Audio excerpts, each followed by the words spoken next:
বিশ্বজুড়ে আজ পালিত হচ্ছে আন্তর্জাতিক মাতৃভাষা দিবস।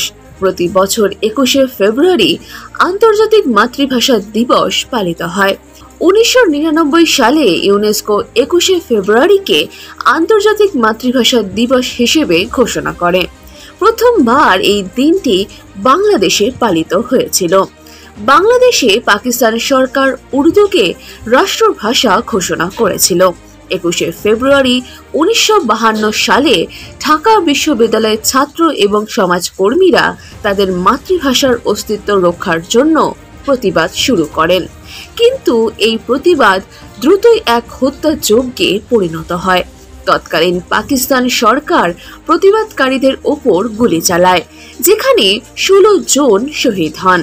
মাতৃভাষার জন্য জীবন উৎসর্গকারী শহীদদের স্মরণে 1999 সালে ইউনেস্কো প্রথমবার আন্তর্জাতিক মাতৃভাষা দিবস পালনের বিষয়টি ঘোষণা করে।